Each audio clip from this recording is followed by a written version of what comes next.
example, you had to test. You had to do your n times p greater than or equal to 5, n times q. You had to do your test first. You had to pass this test because this means it approximates a normal curve. I think only the first one passed the test. Yeah. The other two did not. So we stopped. We just stopped. So in this case, like that's why I didn't feel I gave you too many because I knew a couple of them didn't pass. So now, once you're here, pull out your information. A not equal gives you two tails. So now Anthony says we split it in half because it has two things to share. So we do an inverse norm. All these are z-scores. So you're no longer worrying about your t. You're just in your inverse norm and your z-scores. These are your critical values. A negative and a positive. They gave you your claim. That's not equal sign, so that's HA. Your HO is your complement of that. You can put it in your calculator, or you can do 1 proportion Z test. 1 proportion, we use the Z, and we can figure out your information from there. It's important, guys, if you put this in, make sure you use parentheses.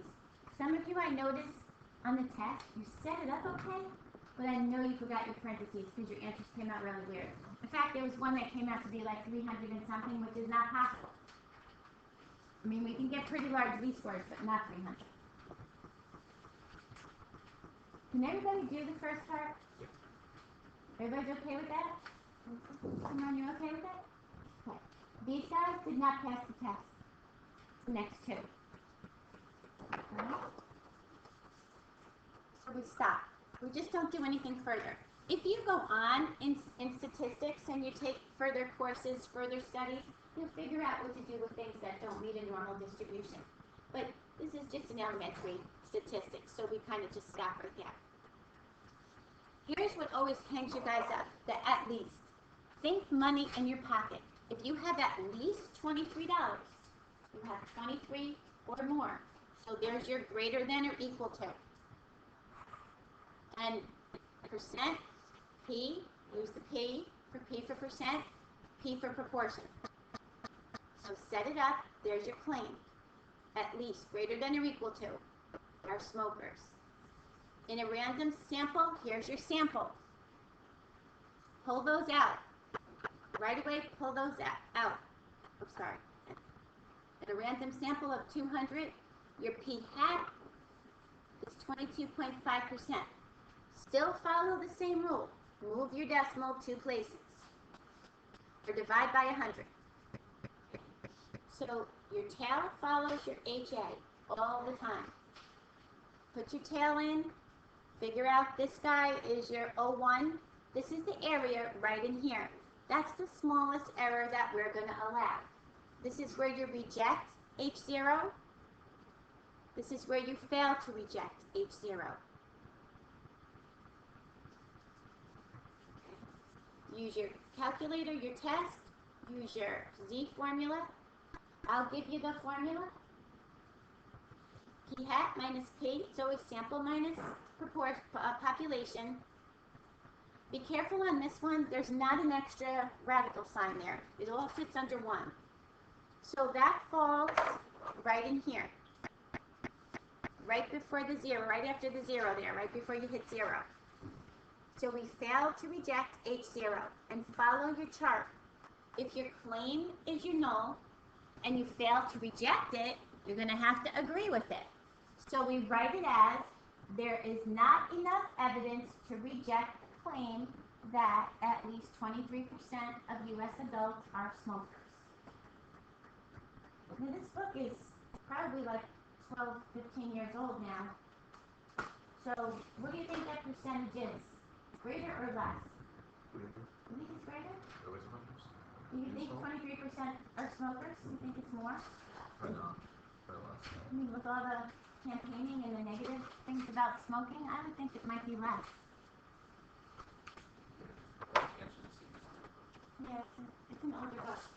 How are we with this? Okay. Alright, so you set up your graph to match your tail. When you do this in your calculator, it actually goes like this. This follows your tail because you see this thing right here? This right here, let's do this one right here. Is this P is less than 0.23? This is your population. So it does line up to your HA tail. If you're going to use your calculator, it does line up.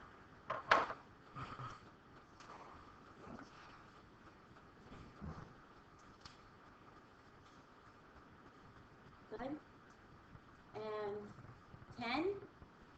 No more than, if you have no more than $55 in your pocket, do you have $55? No more than. Oh, yeah. Do you have more or do you have less? 55 or less. So there's your less than or equal to. Think money in your pocket. That so makes a big difference. No more than 55% of U.S. adults eat breakfast every day. In a random sample, here's your sample information, your N. Pull it out, your N. Make sure you do your check. Your N times P is greater than or equal to 5. Your N times Q. Your tail follows your right-hand tail test. Now, when you do an inverse norm on this, you get negative 2.33. However, that's this area over here. It is symmetrical, so we just put it on this side as the positive. If you looked it up the other way, you have to do the 1 minus. I don't really like to do 1 minus because then everybody gets confused. Okay, plug it in, and you'll see that you fit in right in here, right after the 0. So you are in your fail to reject H0. This is your reject H0. And you can test your p-val if you want to. You take your p-val of your z-score and you use whatever tail you're heading towards. So if you looked up 0.44, you don't want the area to the left, you want the area to the right. That's the area you would subtract from 1. And you would test it against your level of significance, which is significantly larger. Here's your p-val test. And it's nice on your calculator. Your calculator gives you your p-hat, gives you your p-val. If you do this on your calculator, you need an x. So you have to take the percent of your sample times like 0.564 times 250. You need an x. And remember, don't put a decimal in there. It doesn't like decimals. You find in a sample, they give you your sample information first. So here's your sample. Here's your x for your sample. So you've got an N and an X. Here comes your claim. Can you reject the claim that 44% of your homeowners find their real estate through a friend? That's equal to 44%. There's the claim. They use the reject word. The reject has to be the HO. Make it all fit in. It fits in. Okay? Find your pieces. Test first. Make sure. If your N is large and your percent is pretty much in the middle, you're going to be fine. So this guy, you have to build your p-hat. Your p-hat says x over n. 722 over 1762. This is your p-hat. Okay. And you're in your, these are your rejects, HO. And this is your fail to reject, HO. And you're falling in your reject, HO. You have 2 chances, 2 tails to get this one. So this one, your z-score could be a negative, could be a positive. Normally, if your tail is on the right, your z-score should be close to it. Normally. Every once in a while, the problem kind of goes differently, and it's not. But normally that will happen. Good? Okay, just one more. I'll go through this last one.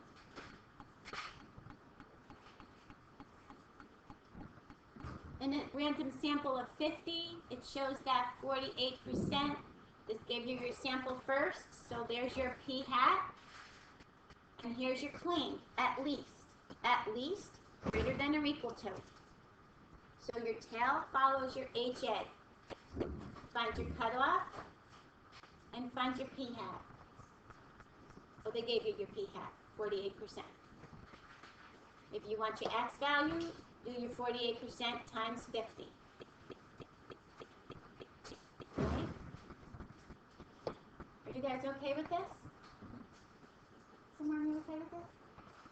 I'm going to put this out here on your Moodle, so if you want to go over there.